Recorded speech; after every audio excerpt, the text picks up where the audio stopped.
Good morning and aloha, and welcome to Lucy's Paradise Podcast. Today we have Malcolm Ching with us.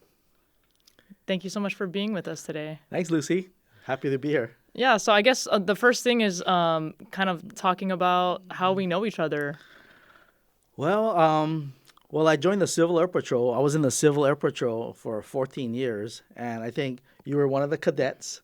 And then we went to an encampment, and you were like the commander, and that's how we met. And, Yeah. I think I didn't really know you really that good because you were from a different squadron.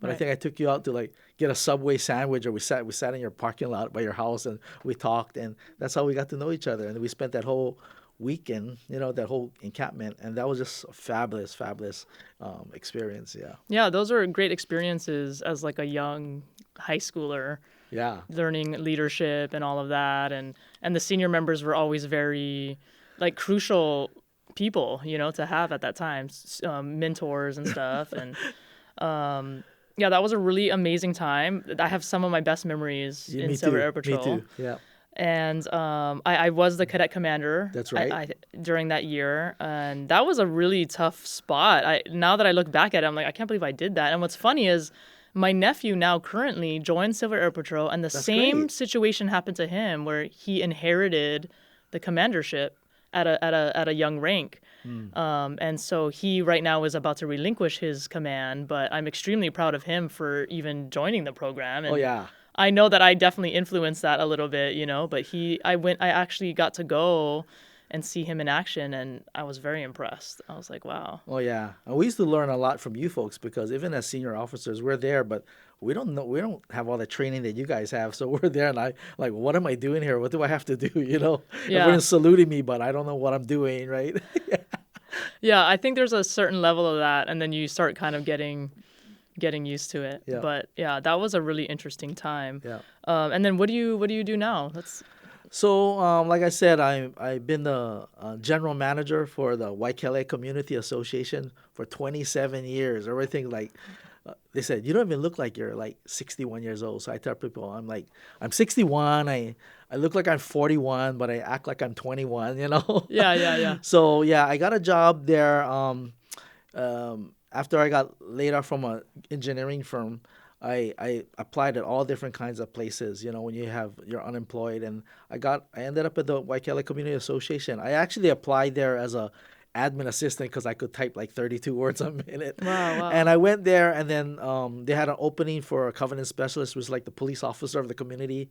I did that for 2 years, um, and then I moved into the general manager spot, and I've Wow. been there ever since. And it's just every day is like it's just it's just exciting. I just love going to work, and I don't know too many people that can say that. Like they Yeah. go, I love going to work, but I love going to work because I'm helping people. Hmm. I'm making a difference in the community Right. for families and people growing up there, and I can see the community how it's changed over the last 20 years, and to see a community like 31 years old, 32 years old, Wow. but it doesn't look like it's deteriorating. Right, I right. mean, that's very important, and I Oh take a lot yeah. of pride in that. Yeah.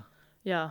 And then, well, I was gonna say, like, it's just obvious that you care so much about the community, which is like a key aspect of being somebody kind of in that position, because you genuinely care, Yes. and that's good. I remember doing like a community service Yes. with you in the community there. Yes. We have like these drainage canals in Waikele, and they all fill up with leaves and debris. So I would hire the Civil Air Patrol to come in there and dig out all the debris from the canal. We'd give like a donation to the Civil Air Patrol. Yeah, So we did that. But now we have regular contractors that go out there, that they clean out the drainages, that's good. and then people think they go to a community and they don't really understand what goes into making the community that way.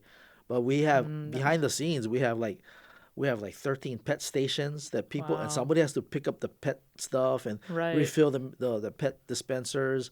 We have landscapers that we have like over 500 acres of Wow. land, miles of irrigation.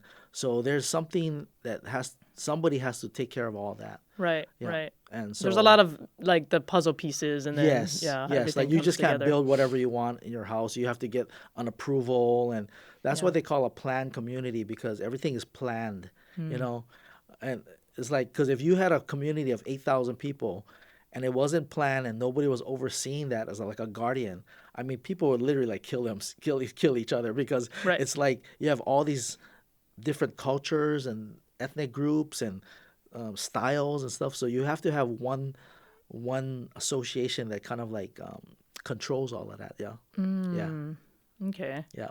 Yeah. So yeah, you probably deal with a lot of different things in there. Oh yeah, we deal with a lot of different. I mean, everybody. You can't like I said, we can't please everyone. Yeah, it's almost But impossible. yeah. But every day there's something new. Somebody needs information. People has a complaint about their neighbor. People bought a house, they didn't read the rules, and then you have to explain the rules, and because a lot of people when you buy a house, they give you this big fat document, sign here, sign here, sign here, and everybody's so excited to get into their house, they just sign everything.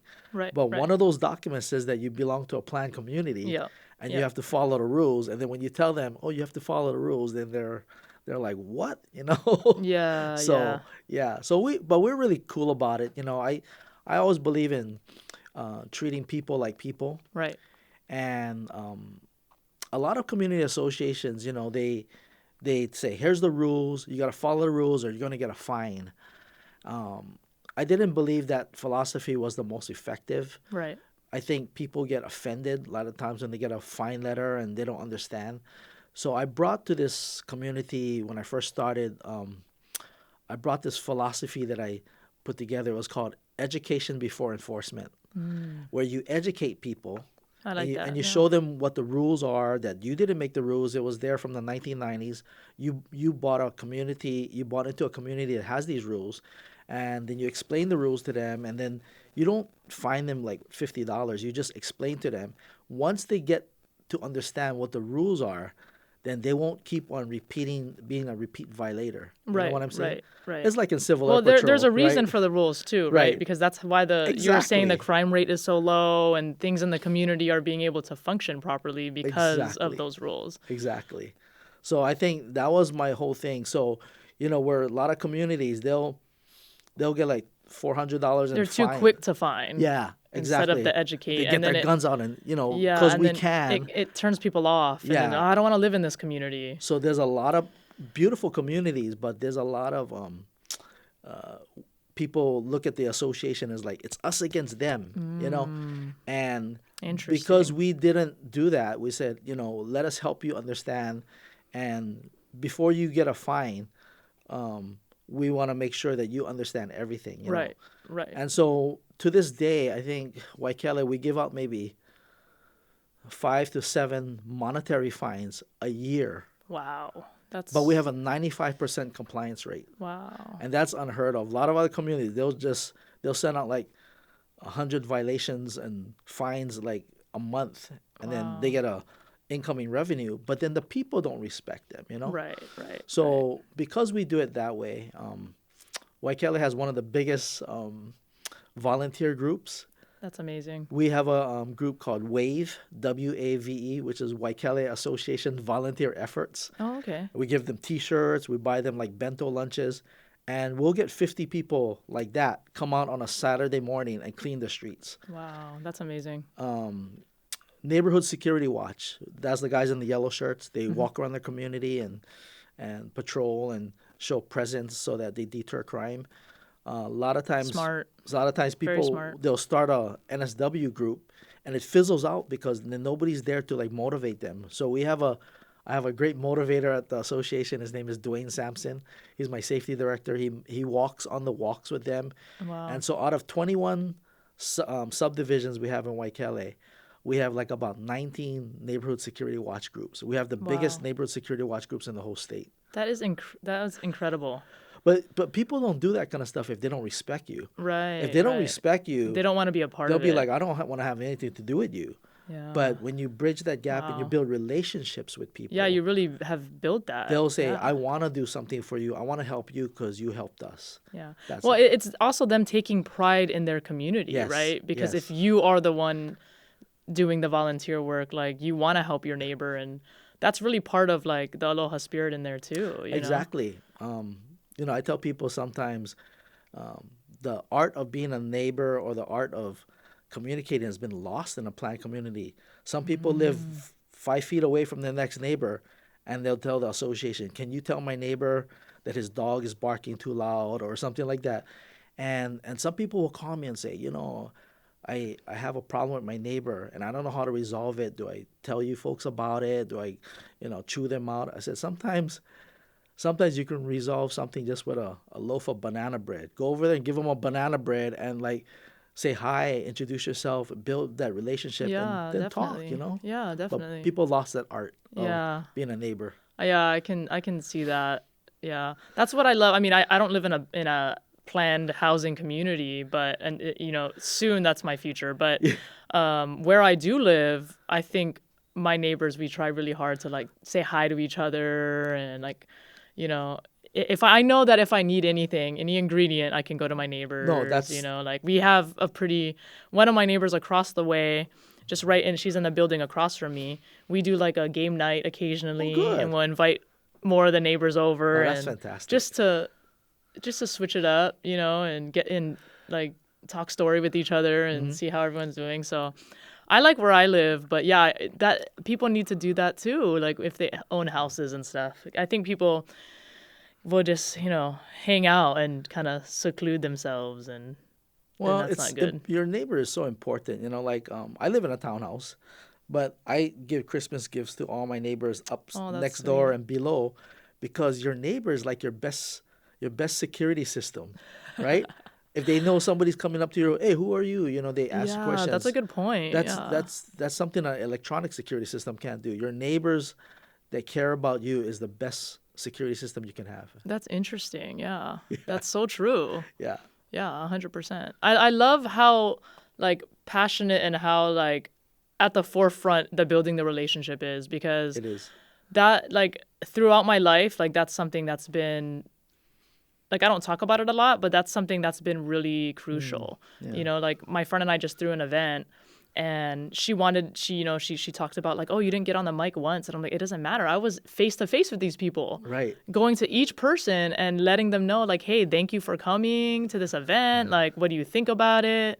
And like, what is your experience? And everyone was just having a great time. So I felt like that was way more valuable than just getting on the mic and making a general Sure. announcement. I went to each person and like got them to have a conversation, Oh, that's so excellent. yeah. That's excellent. So but I found that in life I think that that's also very crucial, and Right. especially being born and raised in Hawaii. Yeah. I think that that's something that from growing up here you learn. And when I lived in bigger cities, like when I lived in Los Angeles, people just don't even say hi to each other. Right. They don't even say good morning. And Right. it's interesting. Right. It's an interesting dynamic. Tell me about you, because you said you've been here like your most of your life. Yeah, I was born and raised in Pro City. I grew up there. We don't have my parents' house anymore there, but I grew up. I went to Pro City High School, class of '81, and I've lived there all my life. Yeah. And I think that's such a blessing because so many people nowadays have been just priced out of paradise, Yeah. and Yeah. they have to leave. But I think it's such a great place, and I'm so blessed by God that He gave me a good job, and my family was here, and my friends are here. So Good. yeah, I wouldn't. So not a lot of your friends have left, but Some friends, yeah, I have a bunch that's like lives in Las Vegas. They call oh themselves the Ninth Island Gang or yeah, something, yeah, yeah. But and it's great, But if I can live here, I would love to live here because the weather. I love to golf, so like I can golf all year long over here, Right, right. But it's always been home here, Yeah. Yeah, yeah, Yeah, I don't want to leave here either. yeah. That is sad or when I see people that just don't want to put the extra effort to maybe stay. But I get it. I mean, It's tough. yeah, it is tough. It's tough, but like that aloha spirit, man, you just That's don't nowhere you don't else. find it in other Yeah. places. And when I would drive like in other places, other states, especially on the freeway, and you like let people cut in, or or stuff, it's just weird. Like people look at you Yeah. like, "Are you weird? Why'd you let me cut in? Or why are you going so slow?" Or like, Right, yeah, right. Yeah, that's so interesting. Yeah, just something that simple, right. you could tell that it's a different culture. But the whole relation stuff is like it's the key. Like the guy that I hired, his name is Dwayne Sampson. He's like when he was in the police department, they call him Mr. Aloha, and he Love knows that. everybody, and he tells everybody when he leaves, "I love you," and he's just like he knows Oh, everybody. So when he came to work to Waikele, everything we needed in Waikele, whether it was like the streets being clean, he knew somebody there at the city and county. He'd say, "Hey, let's go down with a box of liliha pastries," and we go down, we talk to the guy, and next thing you know, the street sweepers come in and clean in our whole community, wow. and it's just in Hawaii, it's all who you know, you know, Yeah. it's all who you know, Yeah. really, Yeah. and you can get so much things done if you know people, and Right. that's why Right. like all my years of experience in working in Waikele, and I see how relationships help. I I told myself one day I'm gonna write a book. You know, it'll be called like Manapua Management, because when Hmm. in Hawaii, the Manapua represents like you bring it to like a meeting, and then everybody shares in that eating that manapua, and then when you need something you say, "Hey, can you help me?" They go, "Sure, what you need," you know. Yeah. and Yeah. and I've done that actually, where I had to go to like the city manager, meet with the managing director, and they'll tell me, "Hey, bring manapua," and I was like, "Are you kidding?" So I'd bring manapua for the meeting, and everybody just I love that. they're just all like all chilled out. And when I say, "Oh, can you help me out with this?" Everybody goes, "Yeah, yeah, let's see what we can do to help him out," you know. Yeah. Yeah. But it Yeah. just breaks the tension of everything. Yeah. Yeah. It's interesting because, like, and I did some research on that in the past, and in the Hawaiian culture, Yeah. offering the food was like that's offering almost more than money. Yeah. So, and I think it is really cool how we still do that today. People, I don't know if they know the exact meaning, right? But I mean, everyone's got to eat. Yeah. So, yeah, when you come to a meeting and somebody brings manapuas or something, So I yeah, do that. I everyone's do that to just, this very day. Like I have to meet with like some of my council members and Department of Transportation people, because I want to get a crosswalk in our community, a raised crosswalk, so that the oh, children don't get hit by the elementary school. And if you just put in a request, I mean, you could wait forever. So instead, mm, I invited them to my office tomorrow, and I have bento lunches for everybody. And so everybody's sitting at the table, right? Everybody, all the key players, and then they're gonna eat, and I'm gonna just say, "Hey, here's, I'm really caring about the kids. I don't want anybody to get hit by a car. So, yeah, yeah, is yeah, there something you guys can help us out with?" And I watch. It's like, just that effort is gonna make a big difference. yeah, yeah. Yeah. That's good. It's not like we're bribing them, but it's like But nobody everybody says no everybody wants to to food. everybody wants to feel appreciated. Yeah, So if you absolutely. show that you appreciate them, then they will show their appreciation back however they can help you. Right, And right. we do that with the police department. Yeah. We have like a little substation on our property that we make it for them, where there's a restroom and bathrooms, and there's TV and refrigerator, and we say you can use it, to do your reports, or you need a break. Yeah, And that's great. That's actually really useful, really helpful. yeah, and we converted an old storeroom and made this thing, and now the police, they come by our office, and Yeah. whenever we need something in the community, they help us out like that. Yeah, you're building more of like a synergy with all these different departments. And it's interesting because when I was you asked me about my military experience, and I was Right. actually a military police officer, and Oh, there were certain days, and depending on where you go and you have to patrol, I mean, there are a lot of places that don't have bathrooms. right. So I'm on a 24-hour patrol or whatever, and if I don't know of a bathroom there, sucks for you, Yeah, yeah. and realistically, a lot of the times I'm not going to go all the way back to the station just to use the bathroom. Right. Sometimes, I mean, sometimes you can, ask someone to cover you, and they come, and then you go, and it's such a hassle, but it's a pain, It and you're just is. like, oh man. But yeah, having something even simple like that, where you just have a place to go, and when you're on a shift like that, like Yeah, that's awesome. yeah. So they love it. They love it, and it works really well for us. That's awesome. Yeah, that's really good. What are like some challenges you think that you've had Um, like in the in the community. or in the job role, yeah, like for yourself or Um, well,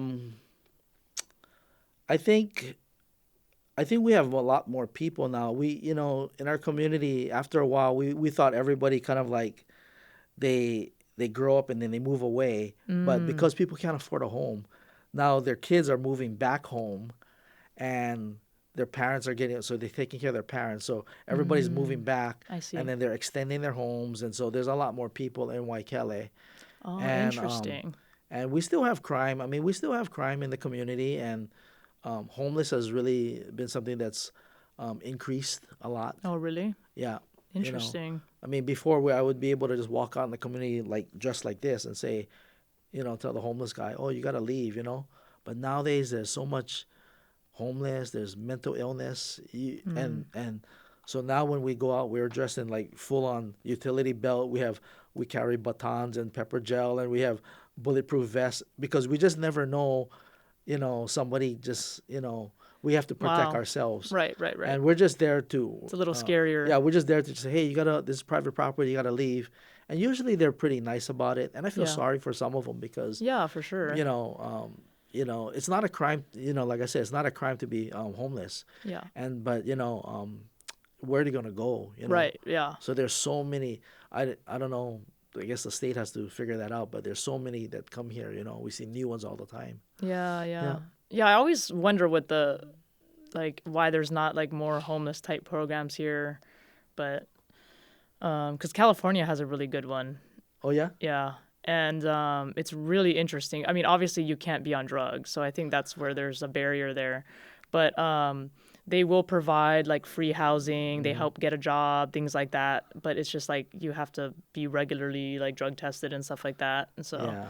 I always think about that. Like I wonder if there's something that could be implemented, especially because Wahua, and that's where I like went to high school. Oh yeah. And it's just a lot more prevalent there. And I just feel like Wahua gets kind of ignored and forgotten. Oh, you in You know? Lelihua? Yeah. Lelihua? Oh yeah. Okay. Because I went to Milani for 2 years, and then I graduated from Lalehua. I went there for Okay. 2 years. Okay. But the contrast, right? Because growing up mainly in Mililani and then switching schools, and so I was spending a lot of my other time in Wahua. And yeah, my mom just didn't want me hanging out there at night, and Yeah. obviously it was slightly more dangerous and stuff like that. But I love Waihua too, I do. and I'm just like, oh, it's so cute, and I wish it could be a little more like organized in a way, and or it needs something there, It's gotten better. I mean, they have a police department there, and Yeah. then they cleaned up a lot of places, like Surfing the Nation cleaned up that one strip over there. Yeah. But it used to be really grungy, but I mean, they have some of the greatest eating places I there. know, yeah, it's really a hidden gem town, now. Yeah. I think, I don't know, Right. but So where I live in like Mililani Tech Park. So Oh, I'm okay. in between Wahiawa, so I can get all the great eating Yeah, places like yeah. Wahiawa, but I can kind of say like I'm kind of part of Mililani, so I'm like in the between. yeah, and that's a good I'm spot. on the border. Yeah, that's a good spot to live. One of my best friends, his mom got a house there like way back in the day, and now it's worth like a ton more than when she bought it for. Right. Yeah, Right. and I was like, dang, that was a smart purchase, man. Right. But what do you think about like the Kapolei communities that they're creating? Those seem pretty interesting. There's a lot of planned communities coming up, like there's Kapolei, Ho'opili, there's Koa Ridge is coming up by Costco. Yeah, So I mean, Kapolei is beautiful, yeah. and those are all planned communities, Oh, okay.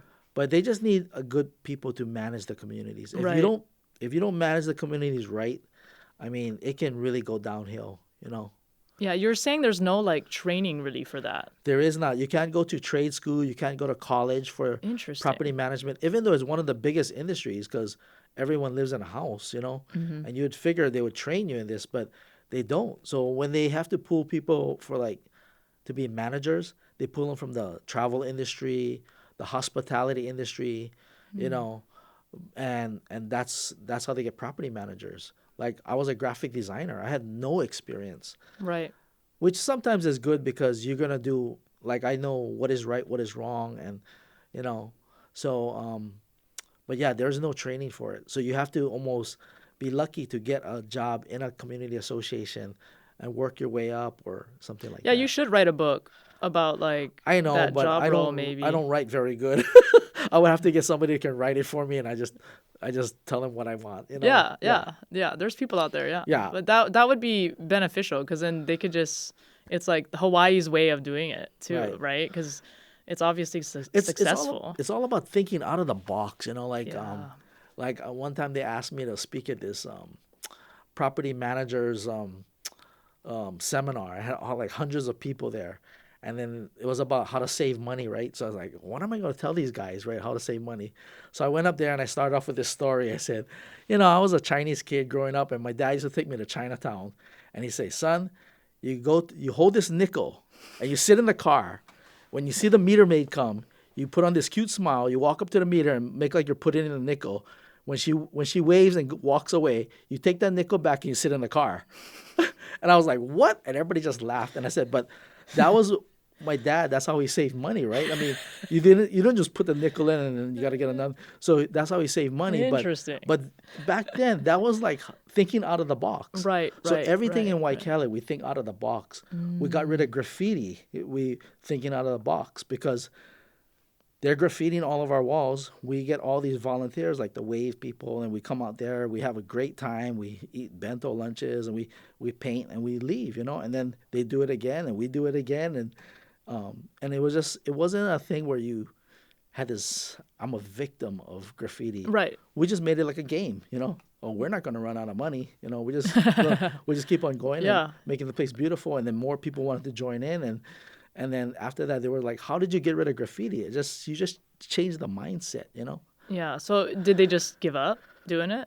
Yeah, Oh wow, that's because great. now they look at it as we could tag Waikele, but it's not going to stay up that long. We'd rather tag someplace where our artwork is going to stay up longer. That interesting. Yeah, that is so interesting. Yeah, So the psychology around it, you're like, they know that this is going to be gone soon. right.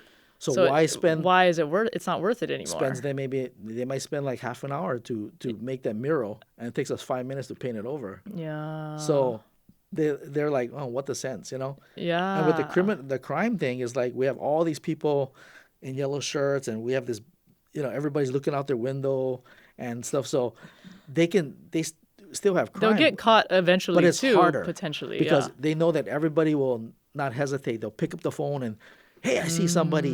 They care. People care. And other places of Yeah. So you downtown already Honolulu. don't want to do stuff like that in that type Yeah. of community. You And wanna- you build that Right. reputation. Yeah. You want to do graffiti and interesting. crime in places where people don't care, and then they're not going to call. So they just say it's easier for them. We make it a little harder for people like that. Yeah. Interesting. Smart. Yeah. Yeah. So we do all kinds of stuff, and what we do is I said we have miles and miles of irrigation. For us to find out where every leak is, because in Oh, miles and wow. miles of irrigation, there's always leaks. But to Yeah. find them, I can't walk the whole property and find every leak. So Yeah. we have all our neighborhood security watch people that as you're on your walks, if you see a leak, then they report it to us. So That's you smart. have all these people that are not on our payroll, but It's they're more just efficient. yeah, they're just volunteers and they just love the community and they want to help other community, and so Well, I mean, it helps overall, 'Cause it's right? saving their Because money. yeah, it helps everyone overall. Wow, that's so smart. How do they do that? Like with an app, they can pin it, or they just kind of well, they just report it to our office. okay. and So they stuff. give you like a general. But That's like the city and county does have an app called Honolulu 311 where you can report problems like lifted sidewalks, abandoned vehicles, Oh. tree problems. So we teach everybody in our community how to use this app, and as they go on their walks, we teach them how to report things. Oh wow. So that's why all our storm drains in Waikele is all nice, and our roads are all paved, and you don't see a lot of problems Right. because right. people care. People care, and they take action. Yeah. And you when you get involved and you take, like I said, when you take pride in your community, and yeah, that's awesome. That's Yeah. So so when I did the graffiti thing, the first group I actually formed back in the maybe the early 2000s was because when you graffiti a wall, it's called a tag, right? okay. A TAG, a tag. So then I was a graphic designer once upon a time, so I made this shirt called TAAG tag, which is taking action against graffiti. And then it caught on, and then we had all these people, and they would go out there and they'd just paint over graffiti just because that's what they were trained to do. And they would take their kids out because when they would take their kids out with them, now their kids are older and they do it on their own. So it's like one generation teaching another generation how to take care of the land, how to take care of your property, you know? Right, Yeah. right. Interesting. Yeah. So That's smart. so the things that we're doing in Waikele is just it's things that kids cannot learn in school. Is teaching adults and to to take care of your property. Don't trash it, you know? Yeah, well, it's a different approach. Yeah, and they have some sort of investment in the community already, right? Right. Yeah, And and then then because they do that, they taking care of the community. We have the lowest crime rate. We have no graffiti. We have no derelict cars. Um, we have a very very small homeless problem. Everything is so good, and because of their efforts, now you look at the a house that was once $400,000 in Waikele, they're all averaging like 1.2, $1.3 million. collectively because the community is able to Yeah, so keep. everybody's like, Wow. my house is worth $1.3 million now. It's like, Yeah, yeah, yeah. it's like, Interesting. and Yeah. it's because Smart. it's not is because people don't want to buy a home in a community. You can have a really nice home in your community, but if your neighbor's house is all trashed, and there's crime and there's drug action on the side and there's graffiti and and It your matters. house Yeah. value goes down. Right, right, right. Yeah. So the whole thing is that if you do little things along the way to protect your community, your house value goes up. So Right, right, everyone right. wins, win-win, right? Win-win. Yeah, Yeah. yeah, definitely. Yeah. That's really interesting. Yeah, you got to write a book. Yeah. So and I feel like it'd be beneficial. yeah, so it's like, all these things that I've learned along the way. I've done so many things along the way. I was a youth group leader. I played in a band. I was a locksmith. I was a graphic designer. I was in the Civil Air Patrol. I think all of these things, and being general manager of Waikele, all these things make me who I am today. And and now I look into health. Because I'm believe it or not, I'm a baby boomer. I'm the last of the baby boomers. So a lot of my friends, they're going through stroke or heart attacks or, and people I see after COVID, people's health has started going to go down. That's what I was gonna ask. If you think that the homeless kind of increased around COVID, like, or if there were any issues that spiked up because of COVID, besides everybody just being home, I guess, right? Yeah, I don't know if it's spiked, but I mean, I know a lot of them come from the mainland. They send a ticket to them. They give them a ticket to come to Hawaii. That's crazy. Because like the weather is fantastic here. Hey, you Yeah. want a free ticket to Hawaii? They get them out of their place, but but Interesting. but yeah. So I always been to like health and like to share about health. I've always been Yeah. like a healer. I do like acupressure. I do Oh, acupressure massage, and that's good. stuff. A lot of times I don't go to the doctor.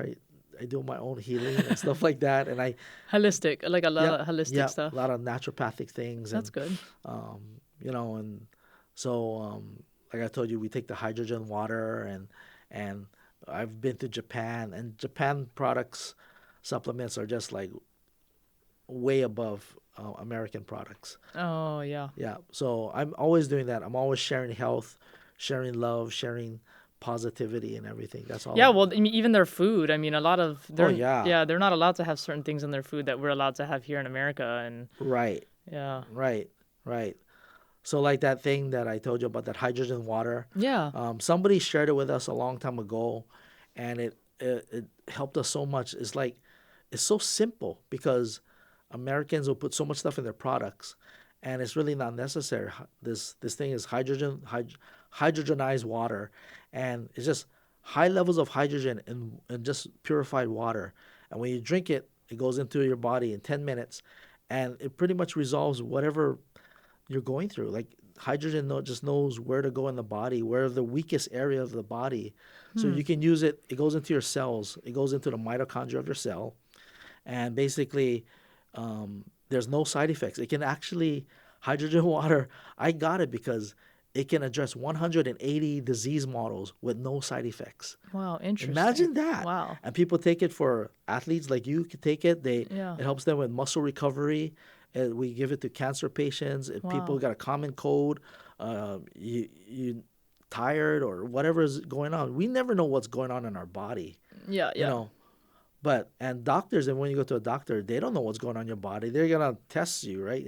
yeah. So, but hydrogen water, we drink that every day, and that's the Japanese drink that all the time. Interesting. Yeah, I've never heard of Oh the my hydrogen gosh, yeah, water. it's it's very very popular in Japan and in Korea, but Oh, in America not so much because it kind of like it kind of goes in competition with Western medicine sometimes. People, I see what you're saying. you Yeah, yeah, know, yeah. and Yeah, because so like I only know of like alkaline water and like yeah, water with like high pH or whatever that everyone's all right. into, and like they try to like they sell it. It's a little bit more, right, than Yeah, the regular water that's like 99 cents. I sold alkaline water machines before too, and so but hydrogen water is a whole different Whole different animal. thing. Yeah, yeah. So that's why, like, yeah, look into that Yeah, I will. I will because it's very definitely. simple, and and pretty much the hydrogen goes in there, it binds with all the uh, reactive oxygen molecules, and it just comes out of your body like water. Interesting.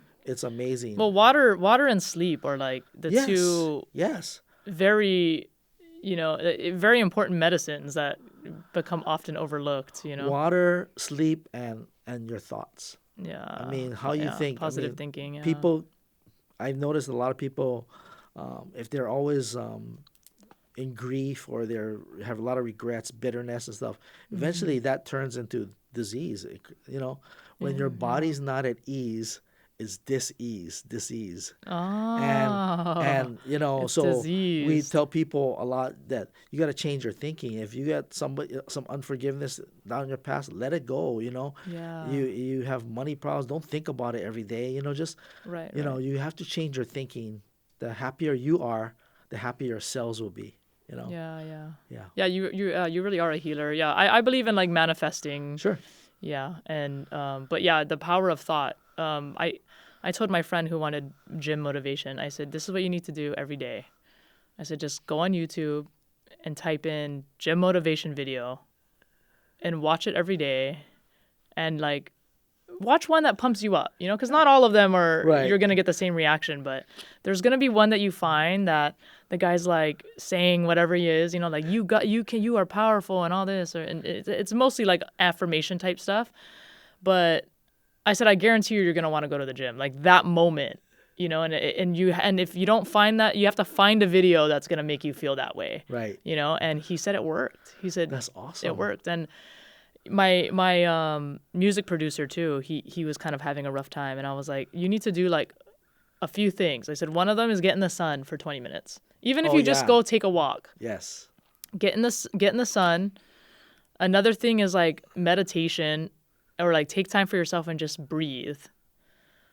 I think that's meditation's huge, and people Yeah. don't realize like sometimes your thoughts are just going and going, or maybe you are stressed about something or having grief or having Right. regret, but Right. sometimes you need just to clear your mind, just for a few minutes. I told him to do. I gave him a list of things.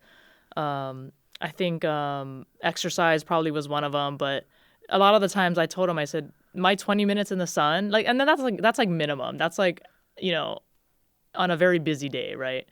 But I said I like to do that like the first thing in the morning is I take my dog Wow. on a walk and I just kind of enjoy being awake in the atmosphere of Hawaii. I mean, we live in paradise, we Yeah. live in Hawaii, you need to have the sun on your skin and obviously during COVID, that was a big thing, is if you're going to be stuck in your house, you're not going to see sunlight. Right. And the sun, which is ironic, is the sun ends up killing a lot of stuff. So, and it's also good for you, So he said it helped, and it helps depression to I've even get heard in you the go sun. barefoot on grass and you get Grounding, grounding. yeah, Yeah. yeah, Yeah.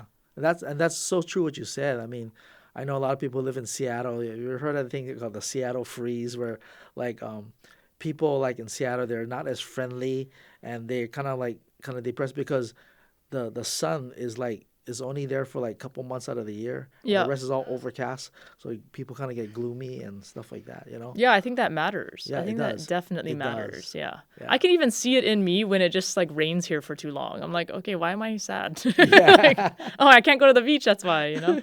And then I'm like, oh yeah, okay, no, it's just And then, yeah, it's your thoughts are powerful. Yeah. Your thoughts become your habits, become your I mean, action, look at you. become You yeah, became like a bodybuilder and all this kind. I was like impressed. Like what? You know? yeah, yeah. I think I've mastered that. I think kind of the art of really just telling myself that anything is possible. Yeah. And so anything I wanted to do, I just really tried to set my mind to it. Mm-hmm. And because I grew up having a lot of naysayers, Yeah. and stuff. And that just kind of motivated me more. If you told me I couldn't do something, it made me want to do it. So I Right. could prove to you that I could. Yeah. But after a while, as I got older and matured, I realized that I don't need to prove anything to anybody. I just need to make myself happy. I think at a certain age, you realize, what your motivations are. And so now I focus on, more of that. I don't care about what people think about me, Right. or what they think about. And even with the military, like my mom was really disappointed I was going to get Really? out.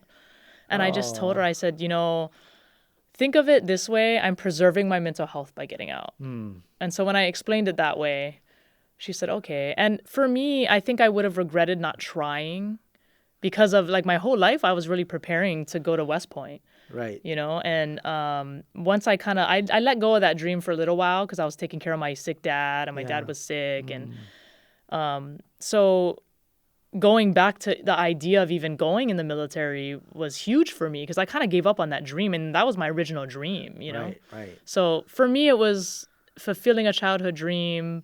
And then now I had to kind of let go of it again. So Mm. yeah, it kind of went full circle. But I think the podcast has been Oh like my yeah. new This is feat. So excellent. Yeah. And yeah, sometimes, we may go in one direction and it leads us into what we really want to do eventually. right. Because like when I think about my whole life, I said, I used to work at the movie theaters when I was like 18. I said, whatever, I work at that job. But if I didn't work at that job, I wouldn't have met this one guy who got me into the graphic arts program at Leeward. And then Oh, it if was I didn't get into the yeah, graphic arts program at Leeward, you know, then eventually I got to where I'm at today. But right. but everything kind of like it helped you go to the It was next the right step. timeline. You were in the right timeline Yeah, with everything you were doing. right. Yeah. So everything that you've done through your life has helped you get, and you're gonna go further from here. You're Yeah. gonna go even further from here. You might have your own daytime show. Hopefully, yeah, I'll take over Hawaii News Now or something. Yeah, That would be awesome. I actually got invited. really. Yeah, Yeah. somebody, one of my members at the gym works for them, and she's like, "I'm gonna try and get you on."